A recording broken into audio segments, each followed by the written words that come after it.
শোন রে বাছারা, তোদের আজ একটা সত্যি ঘটনা শোনাব। বহু বছর আগের কথা। তখন আমি তোদের মতোই ছোট, আর আমাদের গ্রামের পাশেই ছিল একটা পুরনো বট গাছ। সবাই তাকে ডাকত বটতলার ছায়া। কেন জানিস? ওই গাছটার নিচে রাতে কেউ গেলেই একটা ঠান্ডা হাওয়া এসে গায়ে লাগে, অথচ আশেপাশে কোনো বাতাসই থাকত না। কি গো, ওই বটতলার ছায়া। বাছারা, তোরা সবাই এবার এই দিকে শোন। বাছারা, তোরা সবাই এবার এই দিকে শোন।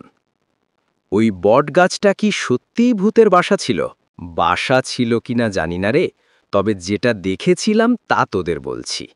এক রাতে পূর্ণিমার চাঁদ উঠেছে আকাশে। আমি আর আমার বন্ধু গোপাল হঠাৎ শুনলাম গ্রামের দরজা থেকে কেউ ডাকছে, এই কেউ আছে। শব্দটা খুব অদ্ভুত, যেন মানুষের মতো, কিন্তু একটু টানা টানা। আমরা দুজন ভয় পেলাম, তবুও কৌতূহলে বাইরে বেরোলাম। দেখি শব্দটা আসছে বটতলার দিক থেকে। দূরে সাদা একটা ছায়া নড়ছে আর গাছের পাতাগুলো কাঁপছে, অথচ বাতাস নেই। ছায়াটা দেখতে কেমন ছিল কাকু? একেবারে মানুষের মতো, কিন্তু মাথা নিচু আর হাত দুটো লম্বা লম্বা।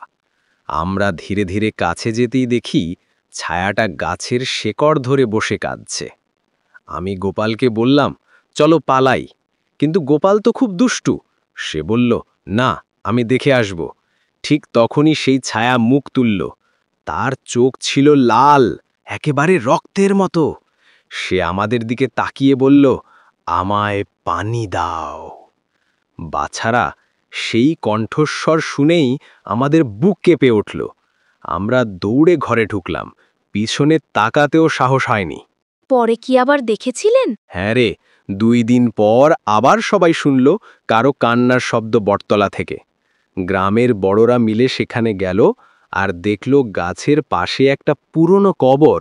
নাকি বহু বছর আগে এক যুবক ওখানেই মারা গেছিল, আর তার আত্মা নাকি শান্তি পায়নি। তারপর থেকে সন্ধ্যা হলেই কেউ আর বটতলার দিকে তাকাতো না। কাকু, আপনি এখনো ভয় পান? ভয় পাই না রে, কিন্তু সম্মান করি।